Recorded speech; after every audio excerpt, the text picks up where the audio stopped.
موت اس کی ہے کرے جس کا زمانہ افسوس، موت اس کی ہے کرے جس کا زمانہ افسوس، یوں تو دنیا میں سبھی آئے ہیں مرنے کے لیے، ہمیں پھر دعوت دین الہی عام کرنا ہے، ہمیں پھر دعوت دین الہی عام کرنا ہے، جہان کل میں پھر سے دبدبہ اسلام کرنا ہے، جس کام کے لیے آئے ہیں وہ کام نہ بگڑے، جس کام کے لیے آئے ہیں وہ کام نہ بگڑے، سر جائے تو جائے مگر اسلام نہ بگڑے، اسلام کو منظور نہیں قرآن اگر دستور نہیں، اسلام کو منظور نہیں قرآن اگر دستور نہیں، پھر افسوس ہے اس آزادی پر، یہ ملک نشاں یہ کچھ بھی نہیں، ہر شخص سے کہہ دو پیش کرے اخلاق و مروت کی دولت، ہر شخص سے کہہ دو پیش کرے اخلاق و مروت کی دولت، کردار سے قومیں بنتی ہیں انکار کا چکر کچھ بھی نہیں۔ محترم بزرگوں، دوستو، عزیز ساتھیوں، جیسا کہ آپ کو اچھی طرح معلوم ہے کہ ہمارے اس محلے کے اندر، بلکہ میں یہ کہوں گا کہ میرا سب سے زیادہ قریبی پڑوسی، جو سب سے زیادہ میرا پڑوسی تھا، آج صبح میرے پیچھے فجر کی نماز انہوں نے پڑھی اور پڑھ کر وہ باہر نکلے، اور نکلنے کے بعد جو خبر ملی وہ بجلی بن کر گری۔ لیکن اس موقع پر میں یہ بات ضرور کہوں گا جو میں نے کتابوں کے اندر پڑھی ہے کہ کسی بھی انسان نے پوری زندگی کسی بھی طرح گزاری ہو، یا کوئی انسان کسی بھی طرح سے زندگی گزار رہا ہے، اللہ کے نبی کی حدیث بھی ہے کہ خاتمے کا اعتبار اور بھروسہ ہوتا ہے، یعنی مرتے وقت انسان کی زبان پر جو کلمات اور جو الفاظ جاری ہوتے ہیں ان کا بھروسہ ہوتا ہے۔ اگر کوئی شخص پوری زندگی نماز روزے کا پابند ہو، پوری زندگی اچھے اچھے کام کرے، پوری زندگی نماز روزے پر پابندی سے عمل کرتا رہے، لیکن مرتے وقت کلمہ کفر اختیار کر لے تو ایسا شخص جہنمی ہے۔ حدیث، اللہ کے نبی کی حدیث اس بات کو بتلا رہی ہے۔ اسی طرح اگر کوئی آدمی پوری زندگی کفر و شرک کی زندگی گزار رہا ہو، پوری زندگی کبھی مسجد کا منہ نہ دیکھا ہو، پوری زندگی کبھی اللہ کو یاد نہ کیا ہو، پوری زندگی کفر و شرک کی زندگی گزاری ہو، لیکن مرتے وقت وہ ایمان لے آئے اور ایمان لانے کے بعد وہ کلمہ پڑھ لے اور کلمہ والی موت اس کو نصیب ہو جائے، تو ایسا شخص پوری زندگی کفر و شرک میں گزارنے کے باوجود جنتی ہے۔ میں اپنے اس پڑوسی کے بارے میں یہ ضرور کہوں گا کہ تبلیغی جماعت والے بھی اور میں بھی ہر وقت اس آدمی کے پیچھے لگے ہی رہتے تھے۔ جب بھی مجھے وہ ملتے تھے میں ہمیشہ نماز کے لیے اور تمام چیزوں کے لیے کہا کرتا تھا، اور اب 2-4 دن کے بعد میں اعتکاف کے لیے ان کے پیچھے پڑھنے والا تھا، مگر اس سے پہلے ہی وہ ہم سے جدا ہو گیا۔ یہ ہمارے لیے بہت ہی بڑا صدمہ ہے، اور خاص طور سے اس باپ کے لیے بہت بڑا صدمہ ہے کہ جس کے کاندھوں پر اس کے بیٹوں کی میت جائے، کیونکہ میں نے اس چیز کو خود محسوس کیا ہے۔ جب میرے بڑے بھائی کا انتقال ہوا تو میرے والد محترم نے میرے بھائی کو کندھا نہیں دیا، کندھا نہیں دے سکے بڑھاپے کی وجہ سے، وہ پیچھے رہ گئے، میت آگے نکل گئی۔ تو اس وقت بھی لوگوں کی زبانوں پر یہ بات میں نے سنی تھی کہ بہت بڑی ہمت کی بات ہے اس باپ کے لیے جس کے کاندھوں پر اس کے بیٹے کی میت جا رہی ہو۔ تو میرا جو پڑوسی جس کا انتقال ہوا ہے بہت زیادہ نصیبوں والا آخرت کے اعتبار سے ہے، دنیا کے اعتبار سے جیسا بھی ہو، لیکن ظاہری اعتبار سے جو کچھ بھی ہوا ہے اس کو دیکھتے ہوئے میں 99% 100% تو نہیں کہہ سکتا، لیکن 99% ضرور کہوں گا کہ میری نظروں میں مجھے کچھ ایسا لگتا ہے کہ شاید وہ جنتی ہو، اور ہم دعا کریں کہ اللہ رب العزت میرے اس پڑوسی کو جنت الفردوس میں اعلیٰ مقام نصیب فرمائے۔ آج رمضان کا دوسرا جمعہ ہے، رمضان کا مہینہ ہے اور جمعہ کا دن ہے، اور مرحوم روزے سے تھا، فجر کی نماز اس نے میرے پیچھے پڑھی تھی، میرے پیچھے اس نے جو دین کی باتیں میں نے بتلائی تھی وہ بھی سنی تھی۔ مرحوم جیسا بھی تھا لیکن میں ہمیشہ مذاق کیا کرتا تھا اور میری مذاقوں کو وہ خوش دلی سے ٹال دیا کرتا تھا، میں ہمیشہ مذاق کیا کرتا تھا، اور ویسے بھی میری عادت عام طور سے مذاق کرنے کی ہے، تو میں ان سے مذاق کیا کرتا تھا کہ بھئی گوشت شلجم نہیں بھیج رہے آج کل، کیونکہ کسی زمانے میں تقریباً 10 سال پہلے کسی زمانے میں گوشت شلجم انہوں نے اور میں نے ساتھ کھائے تھے، تو میں حاجی عبدالحمید صاحب سے بھی کہتا تھا اور ان سے بھی کہتا تھا ان کے سامنے کہ گوشت شلجم نہیں آ رہے، 8-10 سال ہو گئے، تو وہ کہتے تھے کہ کھلائیں گے تمہیں کسی دن، کھلائیں گے، انہیں معلوم تھا کہ میں مذاق میں کہہ رہا ہوں۔ تو اس طرح کا معاملہ ہمارے ان کے بیچ میں رہا، جو بھی رہا، ہم تو یہی دعا کریں گے اللہ رب العزت انہیں جنت نصیب فرمائے۔ تو بہرحال میں نے قرآن کریم کی آیت پڑھی، اس آیت کے اندر یہ آیت 11ویں پارے کے تیسرے صفحے پر لکھی ہے۔ اس آیت کے اندر اللہ تعالیٰ نے ارشاد فرمایا ان اللہ اشترى من المؤمنین انفسهم واموالهم بان لهم الجنہ۔ اس آیت کے اندر اللہ تعالیٰ نے ایمان والوں کے بارے میں یہ ارشاد فرمایا کہ بے شک اللہ تعالیٰ نے ایمان والوں کی جان اور مال جنت کے بدلے میں خرید لیا ہے۔ اور قرآن کریم کے اندر ایک جگہ پر لکھا ہے والذین یکنزون الذھب والفضہ، یہ 12ویں پارے میں لکھا ہے کہ جو لوگ سونا اور چاندی کو جمع کرتے ہیں ولا ينفقونها فی سبیل اللہ، اور اسے اللہ کے راستے میں خرچ نہیں کرتے، فبشرہم بعذاب علیم، انہیں دردناک عذاب کی بشارت دے دیجئے۔ بشارت اچھے کام کی دی جاتی ہے، مگر مذاق اڑانے کے طور پر اللہ تعالیٰ نے ان کے بارے میں یہ فرمایا کہ جو مال کی زکوٰۃ نہیں دیتے انہیں جہنم کے عذاب کی خوشخبری دے دیجئے۔ اسی طرح قرآن کریم کے اندر 30ویں پارے میں اللہ تعالیٰ نے ارشاد فرمایا وَيْلٌ لِّكُلِّ ہُمَزَةٍ لُّمَزَةٍ۔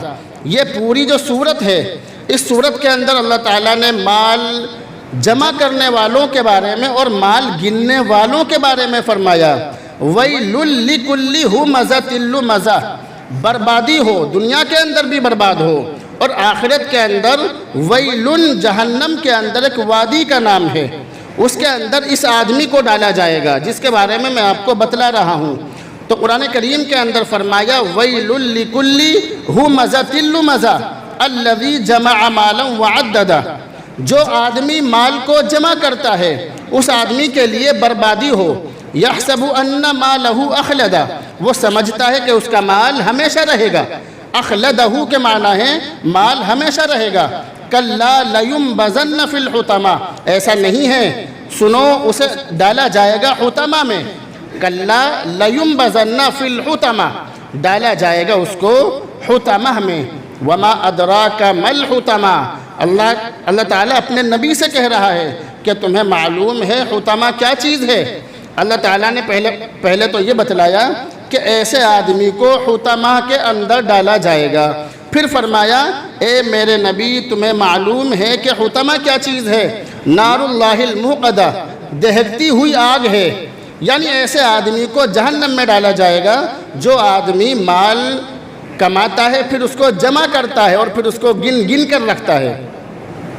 آج کے زمانے میں ہمارے یہاں پر مال کی گنتی کو بہت زیادہ اہمیت دی جاتی ہے، ہمارے یہاں پر مال کی برکت کو اتنی زیادہ اہمیت نہیں دی جاتی جتنی زیادہ مال کی گنتی کو اہمیت دی جاتی ہے، جبکہ مال کی برکت اصل چیز ہے، مال کی گنتی اصل چیز نہیں ہے۔ اگر کسی آدمی کے پاس لاکھوں روپیہ ہو، اگر کسی آدمی کے پاس بہت موٹا بینک بیلنس ہو لیکن وہ سارا کا سارا بے برکتی ہو، اس کے اندر برکت نہ ہو، تو وہ سارا کا سارا بیکار ہے، وہ اس کا سارا مال، سارا بینک بیلنس تھانے اور عدالتوں میں اور اسپتالوں میں، بیماریوں میں اور الٹے سیدھے کاموں میں خرچ ہو جاتا ہے۔ دوسری طرف وہ مال کہ جس میں برکت ہے، تو ایسا مال، برکت والا مال، کم مال زیادہ کام کرتا ہے، کیونکہ بچے بیمار نہیں ہوتے، الٹے سیدھے کام ان کے گھروں میں نہیں ہوتے ہیں، تھانے عدالتوں سے وہ لوگ محفوظ رہتے ہیں۔ تو برکت والا مال بہتر ہے گنتی والے مال سے، مگر آج کا جو زمانہ چل رہا ہے، اس زمانے میں آدمی مال کی گنتی کو زیادہ اہمیت دیتا ہے، جبکہ مال کی گنتی اصل نہیں ہے، مال کی برکت اصل چیز ہے۔ اگر ہمارے پاس 1,00,000 روپے ہوں مگر بے برکت کے ہوں تو ہمارا بچہ یا ہماری بیوی یا کوئی بھی ایسے بیمار ہوگا کہ وہ سارے کے سارے ختم ہو جائیں گے، وہ سارے کے سارے پیسے، اور وہ اور پیسوں کو بھی لے ڈوبیں گے۔ لیکن اگر برکت ہے تو بڑی سے بڑی مصیبت ہمارے سامنے آئے گی لیکن ختم ہو جائے گی۔ ہمارا مال، ہماری دولت اس کے لیے خرچ نہیں ہوگا۔ تو برکت کا مطلب یہ ہوتا ہے کم مال سے زیادہ فائدہ ہونا، اس کو کہتے ہیں برکت۔ مگر آج کے زمانے میں گنتی کو زیادہ اہمیت دی جاتی ہے۔ گنتی اصل نہیں ہے، یاد رکھیے، بلکہ اصل چیز ہے مال کی برکت۔ اللہ تعالیٰ نے ہمیں جو مال دیا ہے، قرآن کریم کے اندر اس کے بارے میں اللہ تعالیٰ نے فرمایا کہ ہمارا مال اور ہماری جان یہ تمام چیزیں اللہ کی ہیں، ہمارا کچھ نہیں ہے۔ ہمیں جو اللہ نے مال دیا ہے یہ ہم نے اپنے ہنر سے نہیں کمایا، بلکہ یہ اللہ کی دین ہے، وہ جسے چاہے دے دے اور جس سے چاہے چھین لے۔ ہم نے یہاں تک دیکھا ہے کہ محنت کرنے والوں کو، پورے دن محنت کرنے والوں کو 400-500 روپے ملتے ہیں، اور ایک سائن کرنے کے بعد آدمی لاکھوں روپے لے لیتا ہے، پیر پکڑواتا ہے، بابو جی کہلواتا ہے، اور لاکھوں روپے سامنے والے سے لیتا ہے۔ یہ چیزیں ہم نے دیکھی بھی ہے، سنی بھی ہیں۔ تو یہ جو مال ہے یہ نصیب سے ملتا ہے اور یہ آنی جانی چیز ہے۔ اللہ تعالیٰ نے قرآن کے اندر فرمایا، بات سمجھ لیجئے جو میں بتلا رہا ہوں، اللہ نے قرآن کے اندر فرمایا ایمان والوں کا مال میرا ہے، ایمان والوں کا مال میرا ہے، ان کا نہیں ہے۔ اگر اللہ تعالیٰ ہم سے یہ کہے کہ تمہارا مال 97.5% تمہیں مال میرے راستے میں خرچ کرنا ہے اور 2.5% اپنے اوپر خرچ کرنا ہے، تو بھی ناانصافی نہیں ہوتی۔ بات سمجھ رہے نہیں؟ بول کے بتائیے، سمجھ رہے نہیں؟ جب سارا کا سارا مال اللہ کا ہے، اب اللہ تعالیٰ جیسے ہم سے کہہ دے ہمیں کرنا پڑے گا۔ اگر میرے پاس کسی کے 1,00,000 روپے ہوں تو وہ مجھ سے جیسے کہے گا مجھے ویسے کرنا پڑے گا، کرنا چاہیے۔ سارا کا سارا مال اللہ کا ہے، وہ ہم سے جیسے کہہ دے ہمیں کرنا پڑے گا اور کرنا چاہیے۔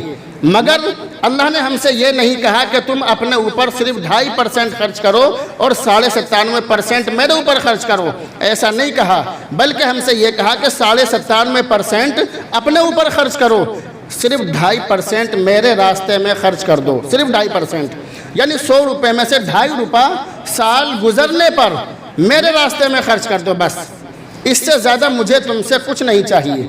اگر اللہ تعالیٰ ہم سے ایسا کہہ دے یا ایسا کہہ رہا ہو تو آپ مجھے بتلائیے کہ اس کے اندر ناانصافی والی کوئی بات تو نہیں ہے۔ بول کے بتائیے، منہ سے، زور سے بولیے، پیچھے والے نہیں ہے، کیونکہ جب سارا کا سارا مال اللہ کا ہے تو وہ ہم سے جیسے کہے گا ہمیں کرنا پڑے گا۔ اب اللہ نے کہہ دیا 97.5% اپنے اوپر خرچ کرو، صرف 2.5% میرے راستے میں نکال دو سال گزرنے پر، تو ہمیں نکالنا چاہیے اور نکالنا پڑے گا۔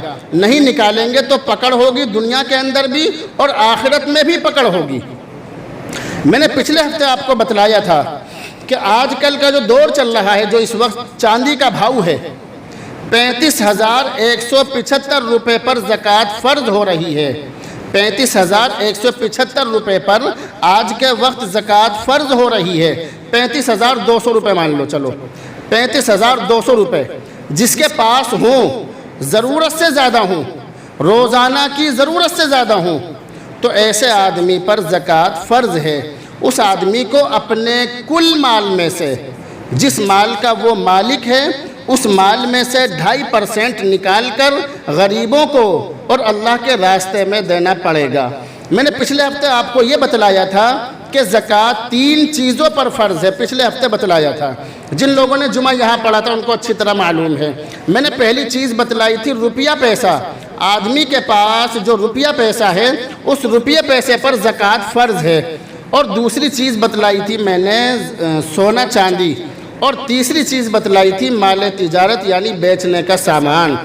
اذان اتنی پہلے کرانے کا جو مقصد ہے وہ یہی ہے تاکہ باتیں آپ کو بتلائی جا سکیں۔ رمضان کے 4 جمعے میں، 3 جمعوں میں اذان ایسے ہی کی جائے گی انشاءاللہ تعالی، تاکہ تمام باتیں آپ کے سامنے بیان کر دی جائیں۔ اور میرا تو ارادہ یہ ہے کہ اگر میرا بیان وقت پر ختم ہو گیا تو میں آپ کو 5 منٹ دوں گا، آپ کچھ بھی سوال مجھ سے کر سکتے ہیں انشاءاللہ تعالی۔ اگر وقت نہیں ملا تو پھر جمعہ کے بعد پکڑ کے بیٹھ جانا، کوئی بات نہیں، لیکن کوشش یہی کروں گا کہ وقت مل جائے۔ تو بہرحال میں نے 3 چیزیں بتلائی، 3 چیزوں پر زکوٰۃ فرض ہے۔ جس نے یہ 3 چیزیں سمجھ لی اس کے لیے زکوٰۃ کے مسئلے سمجھنا بالکل آسان ہے۔ ہمارے پاس جو روپیہ پیسہ ہے، یاد رکھیے جس روپیے پیسے کے ہم مالک ہیں صرف اسی روپیے پیسے کی زکوٰۃ دینی ہے، جس کے ہم مالک نہیں ہیں اس کی زکوٰۃ نہیں دینی ہے۔ بہت سے آدمیوں کے پاس گاڑی خریدنے کے لیے، مکان بنانے کے لیے، حج کرنے کے لیے، عمرہ کرنے کے لیے، بیٹی کی شادی کرنے کے لیے یا کسی بھی کام کے لیے اگر پیسہ رکھا ہے اور اس پیسے پر سال گزر جائے تو ایسے آدمی کو اس پیسے کی زکوٰۃ دینی پڑے گی۔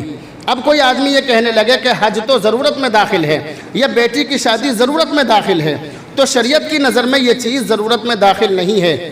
جو بھی پیسہ آپ کے پاس ہے آپ کو اس پیسے کی زکوٰۃ 2.5% کے حساب سے دینی پڑے گی۔ 1 لاکھ روپے کی زکوٰۃ 2,500 روپے ہے، 2500 روپے 2.5% کے حساب سے 100 روپے میں سے 2.5 روپے نکلے گا، کوئی مشکل نہیں ہے۔ بہت سارے قرضے ہمارے بہت سے لوگوں پر ایسے ہوتے ہیں کہ ہمیں امید ہے کہ ملے گا نہیں، بالکل پکا لے مار ہے، دے گا نہیں، ایک بار لے لیا دے گا نہیں۔ تو وہ جو ہمارا قرض کسی دوسرے پر ہے، سیدھی بات ہے ہم اس کے مالک نہیں ہیں، ہم اس کے مالک جب ہوتے جب وہ ہمیں ملتا یا اس کے ملنے کی امید ہوتی، لیکن یہاں بالکل کوئی امید نہیں ہے، ہمیں کچھ نہیں ملے گا، تو ایسے قرض کی زکوٰۃ نہیں دی جائے گی۔ مگر جس قرض کے ملنے کی امید ہو، بہت دھیان سے سننا، جس قرض کے ملنے کی امید ہو اس قرض کی زکوٰۃ دی جائے گی، اور جب تک قرض وصول نہ ہو ہر سال کی زکوٰۃ دی جائے گی۔ مثال کے طور پر آپ کے میرے اوپر 1 لاکھ روپے ہیں، اب 1 لاکھ روپے آپ کے میں نے 5 سال کے بعد دیے، اب 5 سال کے بعد جو میں نے آپ کے 1 لاکھ روپے دیے آپ زکوٰۃ کس طرح سے نکالیں گے، یہ سمجھنے کا مسئلہ ہے۔ آپ زکوٰۃ کس طرح سے نکالیں گے؟ آپ پیسے لیتے ہی اسی سال کی زکوٰۃ نکالیں گے یا یہ جو 5 سال گزرے ہیں ان 5 سالوں کی بھی زکوٰۃ نکالیں گے؟ تو اس میں مسئلہ یہ ہے کہ جس قرض کے ملنے کی امید ہو اس کی زکوٰۃ ہر سال نکالنی پڑے گی۔ اگر 5 سال کے بعد میں قرض مل رہا ہے تو 5 سال کی زکوٰۃ نکالنی پڑے گی۔ اس میں بہتر طریقہ یہ ہے کہ ہم ہر سال اس کی زکوٰۃ دے دیں، ورنہ اگر ایک ساتھ زکوٰۃ دیں گے تو بہت موٹی زکوٰۃ نکلنے کا خطرہ ہے، تو اس لیے ہر سال اس کی زکوٰۃ دی جائے گی۔ ہمارے پاس جو بھی روپیہ پیسہ ہے ہر روپیے پیسے کی ہمیں زکوٰۃ دینی ہے۔ یہ تمام باتیں میں نے آپ کو پچھلے ہفتے بتلا دی تھی۔ دوسری چیز ہے زیور، جو عام طور سے سبھی گھروں میں ہوتا ہے۔ زیور کی زکوٰۃ نکالنے کا طریقہ اگر آپ نے سمجھ لیا تو آپ کے لیے زکوٰۃ نکالنا بالکل آسان ہو جائے گا، لیکن بہت دھیان سے سننے کی ضرورت ہے۔ آپ کا چہرہ میرے چہرے کی طرف ہونا چاہیے، جیسا کہ آپ دیکھ رہے ہیں، میرا چہرہ دیکھتے رہیے، باتوں کو سمجھتے رہیے۔ میں نے پچھلے ہفتے بھی بتلایا تھا کہ زکوٰۃ کے مسئلے لوگوں کو بہت مشکل لگتے ہیں، مگر جب میں سمجھاتا ہوں تو حلوہ بنا کر سمجھانے کی کوشش کرتا ہوں، بس کھانے کی دیر ہے۔ آپ اس بات کو کھاتے رہیے، ہضم کرتے رہیے، سمجھتے رہیے جو میں آپ کو بتلا رہا ہوں۔ تو یہ جو زیور ہے، زیور کی زکوٰۃ نکالنے کا طریقہ کیا ہے؟ یوٹیوب پر جو بہت سارے مولوی اور بہت سارے انجینئر اور بہت سارے لوگ جو باتیں بتلاتے ہیں، ان باتوں میں اور ان چکروں میں پڑنے کی ضرورت نہیں ہے۔ ہمارے علماء جو بتلاتے ہیں اس کو سنیے اور اس پر عمل کیجئے۔ تو زیور کی زکوٰۃ نکالنے کا طریقہ کیا ہے اور زیور کی زکوٰۃ کون نکالے گا، یہ ہے سمجھنے کا مسئلہ۔ یہ 2 باتیں ہیں، زیور کی زکوٰۃ کون نکالے گا اور اس کا طریقہ کیا ہے، بہت آسان کر کے بتلا دوں۔ زیور کی زکوٰۃ وہ نکالے گا جو زیور کا مالک ہے، لیکن اگر اس کے پاس زکوٰۃ نکالنے کے لیے پیسے نہ ہوں تو دوسرا بھی نکال سکتا ہے۔ جیسے بیوی کا زیور ہے تو شوہر اس کی زکوٰۃ نکال سکتا ہے، تو اگر اس کے پاس زکوٰۃ نکالنے کے لیے پیسے نہ ہوں تو دوسرا نکال سکتا ہے، لیکن اگر اس نے نہیں نکالے تو یہ زیور کا مالک جو ہے یہ گناہگار ہوگا۔ سیدھی بات یاد رکھیے۔ اس لیے زیور کی زکوٰۃ اس کے اوپر تو ضروری ہے، واجب ہے، جس کا وہ زیور ہے، لیکن اگر کوئی دوسرا نکال دے تو جائز ہے، نکال سکتا ہے، کوئی حرج نہیں ہے۔ اتنی بات تو شاید آپ سمجھ گئے، سمجھے یا نہیں؟ بول کے بتائیے۔ ہاں تھوڑا سا آپ بھی بولیے، سمجھ گئے پیچھے والے؟ آواز نہیں آ رہی پیچھے سے، زور سے بول کے بتائیے، سمجھ گئے؟ زیور کی زکوٰۃ وہ نکالے گا جو زیور کا مالک ہے۔ اب زیور کا مالک کون ہے وہ سمجھ لیجئے۔ بہو کو جو زیور اس کے پیہر سے ملتا ہے وہ اس کا ہے، اور جو زیور سسرال کی طرف سے چڑھایا جاتا ہے، لڑکے والوں کی طرف سے چڑھایا جاتا ہے، وہ لڑکی کا نہیں ہے، وہ زیور لڑکے والوں کا ہے۔ لیکن اگر لڑکے والوں کی طرف سے یا لڑکے کی طرف سے یہ کہہ دیا جائے کہ یہ زیور ہم تمہیں منہ دکھائی میں یا ہدیے میں یا گفٹ میں یا ویسے ہی یا مہر میں ہم تمہیں دے رہے ہیں، تو پھر اس کی مالک بہو ہے، ٹھیک ہے؟ تو مالک کون ہے یہ آپ نے سمجھ لیا۔ اب مسئلہ یہ ہے، یہ بات یاد رکھیے کہ ہر زیور کی زکوٰۃ نہیں نکلے گی، صرف سونا اور چاندی کی زکوٰۃ نکلے گی۔ ہیرے جواہرات اور اس کے علاوہ اور جو زیور ہوتے ہیں ان کی زکوٰۃ نہیں نکلے گی، ٹھیک ہے؟ اتنی بات آپ سمجھ گئے۔ ہر سونے چاندی کی زکوٰۃ نکلے گی، چاہے پہننے والا ہو چاہے رکھا ہوا ہو، سمجھ لیجئے بات کو۔ ہر سونے چاندی کی زکوٰۃ نکلے گی، چاہے گھر میں رکھا ہوا ہو، چاہے استعمال میں آ رہا ہو یا نہ آ رہا ہو، یا ہم نے اپنی بیٹی کی شادی کے لیے رکھا ہو یا کسی کے لیے بھی رکھا ہو، اگر ہم اس کے مالک ہیں تو ہر سونے چاندی کی زکوٰۃ نکلے گی۔ بہت آسان کر کے میں نے آپ کو سمجھا دیا۔ لیکن اصل مسئلہ جو بہت زیادہ قابل توجہ ہے، قابل غور ہے، وہ یہ ہے کہ سونے چاندی کی زکوٰۃ نکالنے کا طریقہ کیا ہے۔ اس مسئلے کو بہت سارے لوگ نہیں جانتے ہیں، اس لیے بتلانا ضروری ہے کہ سونے چاندی کی زکوٰۃ کس طرح سے نکلے گی۔ اس کا طریقہ یہ ہے کہ ہمارے پاس جو زیور ہے، یاد رکھیے میں نے آپ کو بتلایا تھا، ہم زکوٰۃ اس زیور کی نکالیں گے جس کے ہم مالک ہیں۔ بہت آسان کر کے بتلا رہا ہوں، جس کے ہم مالک ہیں ہم اس کی زکوٰۃ نکالیں گے۔ آج کے وقت میں اگر ہم بازار سے زیور خریدنے جائیں گے تو تقریباً 52,000 روپے تولہ ملے گا، سیدھی سیدھی بات ہے، سونا 52,000 روپے تولہ۔ لیکن اگر ہم اپنا زیور بیچنے جائیں گے تو 15% کاٹنے کے بعد، 15-20% جو بھی کٹتا ہے، اس کے بعد جب سنار اس کو لے گا۔ ایسا ہے یا نہیں بول کے بتلائیے؟ ایسا ہی ہے۔ اب ہم جو زکوٰۃ نکالیں گے سنار والے بھاؤ کی نکالیں گے یا جس بھاؤ میں ہمارا زیور بکے گا اس بھاؤ کی نکالیں گے؟ کتنی آسان کر کے بتلا رہا ہوں، سمجھ لیجئے۔ تو میں نے آپ کو بتلایا کہ ہم اس بھاؤ کی زکوٰۃ نکالیں گے جس کے ہم مالک ہیں۔ ہم مالک اس بھاؤ کے ہیں جس بھاؤ میں زیور جائے گا، اس بھاؤ کے نہیں ہیں جس بھاؤ میں ہم خریدیں گے، اس کے مالک نہیں ہیں ہم۔ ہمارے پاس جو زیور ہے، جو سونا ہے، جو چاندی ہے، اگر ہم بیچیں گے تو پرانے میں جائے گا، نئے میں نہیں جائے گا، وہ سیدھی سیدھی بات ہے۔ تو ہم زکوٰۃ بھی پرانے کے حساب سے 2.5% کے حساب سے نکالیں گے۔ بہت آسان کر کے بتلا دیا۔ یہ مسئلے جلدی سے سامنے نہیں آتے ہیں، اس لیے میں ہر بات باریکی سے بتانے کی کوشش کرتا ہوں۔ تو ہمارا جو زیور ہے اس کی زکوٰۃ جو ہم نکالیں گے وہ اس بھاؤ سے نکالیں گے جس بھاؤ سے ہمارا زیور بازار میں بولو بکے گا۔ تو بازار میں جو بکے گا، اگر 1 لاکھ روپے کا زیور ہے، ہم خریدنے جائیں گے تو 1 لاکھ کا ملے گا مثال کے طور پر، اور جب بیچنے جائیں گے تو 85,000 روپے کا یا 80,000 روپے کا اس طرح سے بکے گا۔ تو ہمیں 80-85,000 کے حساب سے زکوٰۃ نکالنی ہے، 1 لاکھ کے حساب سے نہیں نکالنی ہے۔ بہت آسان کر کے بتلا دیا۔ اگر اب بھی سمجھ میں نہ آئے تو انشاءاللہ جمعہ کی نماز کے بعد اور سمجھا دوں گا۔ تیسری چیز، ابھی ہمارے پاس ٹائم ہے، تیسری چیز جس پر زکوٰۃ فرض ہے تو وہ ہے مال تجارت۔ مال تجارت کا مطلب ہوتا ہے بیچنے کا سامان، ہر وہ سامان، ہر وہ مال جو ہمارے پاس بیچنے کے لیے ہے، چاہے وہ کچھ بھی ہو، A to Z کچھ بھی ہو، جو بھی سامان ہمارے پاس بیچنے کے لیے ہے، ہم اس کی موجودہ قیمت کا 2.5% نکالیں گے۔ بہت آسان کر کے بتلا دیا۔ جیسے بہت سارے لوگوں کے پاس پلاٹ ہوتے ہیں، مکان ہوتے ہیں، اس کی زکوٰۃ کیسے نکالیں گے؟ کس مکان کی زکوٰۃ نکلے گی، کس کی نہیں نکلے گی، کس پلاٹ کی زکوٰۃ نکلے گی، کس کی نہیں نکلے گی، یہ مسئلہ بہت زیادہ اہم ہے اور سمجھنے کا بھی ہے۔ تو میں نے بتلایا آپ کو کہ اس سامان کی زکوٰۃ نکلے گی جو ہمارے پاس میں بیچنے کے لیے ہے۔ اگر ہم نے کوئی پلاٹ بیچنے کی نیت سے خریدا ہے، کس نیت سے؟ بولو زور سے۔ بیچنے کی نیت سے خریدا ہے تو اس کی زکوٰۃ ہر سال اس کی مالیت کا 2.5% نکال کے دینی پڑے گی۔